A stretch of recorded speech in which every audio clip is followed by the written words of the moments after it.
Saudara-saudari yang dikasihi Tuhan Yesus Kristus, selamat bertemu kembali dalam program Arus Hayat Voice. Kali ini kita akan membahas bagaimana mengapresiasi pasangan dan tidak egois. Pembacaan Alkitab kita ambil dari 1 Petrus pasal 3 ayat 9. Dan janganlah membalas kejahatan dengan kejahatan atau caci maki dengan caci maki, tetapi sebaliknya hendaklah kamu memberkati, karena untuk itulah kamu dipanggil, yaitu untuk memperoleh berkat. Saudara-saudari kekasih-kekasih Tuhan, di dalam keluarga, pada satu aspek, suami dan istri harus belajar menutup mata, saling menuruti, namun pada aspek lainnya juga harus belajar mengapresiasi kelebihan pihak pasangan. Ini berarti ketika pihak pasangan melakukan sesuatu dengan baik, maka yang lainnya harus mempunyai suatu perasaan. Kalau suami tidak dapat mengapresiasi istrinya atau sebaliknya, maka keluarga tersebut memiliki suatu kebocoran yang sangat besar. Karenanya, masing-masing harus belajar mengetahui kelebihan pasangannya, yaitu aspek kebaikan dan keindahannya. Ada seorang saudara di salah satu gereja yang dianggap oleh semua saudara-saudari sebagai seorang saudara yang sangat baik. Tetapi jangan sekali-kali bertanya kepada istrinya, sebab istrinya selalu mengatakan bahwa dia adalah suami yang paling tidak becus. Bahkan sang istri sering mengkritik suaminya. Akibatnya, semua saudara-saudari di gereja itu patuh kepada saudara tersebut. Tetapi hanya seorang yang tidak patuh, yaitu istrinya sendiri. Keluarga ini tidak mungkin menjadi keluarga yang baik. Oleh sebab itu, apresiasi para suami setidak-tidaknya tidak boleh lebih rendah daripada apresiasi orang lain. Memang apresiasi suami tidak tentu harus lebih tinggi daripada orang lain, tetapi setidak-tidaknya tidak boleh lebih rendah. Jika apresiasi Anda rendah, Anda bukanlah orang yang benar. Kalau Anda merasa suami Anda keliru, mengapa pada mulanya Anda mau menikah dengannya? Itu membuktikan bahwa Anda sendirilah yang keliru. Karena itu, jika menghendaki keluarga baik, para suami harus dapat mengapresiasi istrinya, dan para istri harus dapat mengapresiasi suaminya. Jangan orang lain dapat mengatakan baik, tetapi Anda sendiri mengatakan tidak baik.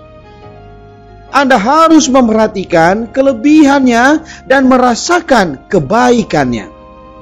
Bila ada kesempatan, Anda harus mengakui kelebihannya di muka umum. Anda harus menyatakan perasaan Anda itu. Anda bukan berdusta atau berpura-pura, melainkan berkata yang sebenarnya. Anda harus ingat, tatkala Anda mengapresiasi kelebihan suami atau istri Anda, maka kesatuan keluarga Anda akan menjadi lebih kokoh daripada sebelumnya. Dan rasa perhatian itu akan menjadi lebih dapat diandalkan daripada yang dulu. Jika tidak demikian, dalam keluarga Anda akan timbul penyakit yang sangat serius. Banyak kesalahpahaman dan banyak sekali kesulitan dalam keluarga akan timbul dari sini.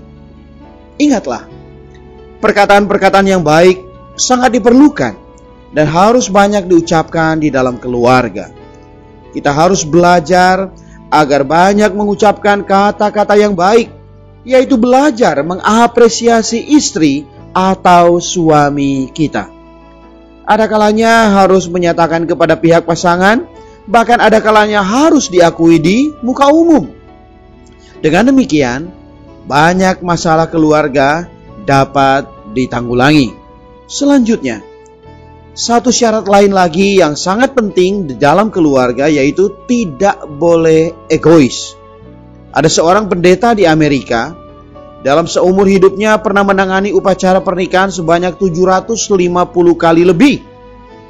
Setiap kali upacara, ia pasti berkhotbah dan menasihati kedua mempelai untuk memperhatikan satu perkara, yaitu tidak boleh egois. Jika ingin menikah, haruslah ada kasih, tidak boleh egois. Ketika pendeta ini mencapai usia lanjut, ia menulis surat kepada orang-orang itu untuk menanyakan bagaimana keadaan keluarga mereka. Ternyata mereka membalas suratnya dengan mengatakan bahwa keluarga mereka tetap bersuka cita karena mereka tidak egois. Kita harus menyadari bahwa watak egoistis merupakan kesulitan yang terbesar. Kita harus belajar merasakan perasaan dan kesusahan pihak pasangan, meraba sukacitanya, mengetahui apa yang ditakuti atau dibencinya, mengetahui kesulitan serta kecenderungannya. Bila seorang bersikap subjektif, ia tak dapat menjadi seorang suami atau istri yang baik. Semua orang yang subjektif adalah orang yang egois. Bahkan dalam mengasihi diri sendiri pun, semua merupakan sikap yang subjektif. Kita wajib nampak dalam pernikahan mengandung satu persyaratan, yakni berkorban. Belajar menyenangkan pihak pasangan. Jika Anda ingin menyenangkan pasangan Anda, maka Anda sendiri harus objektif, tidak subjektif. Bukan Anda yang merasa senang atau tidak senang, melainkan dia. Anda harus belajar mencari kesenangannya. Anda harus belajar memahami maksud dan pandangannya. Harus berdiri di pihaknya untuk belajar memahami dirinya dan memahami diri Anda sendiri.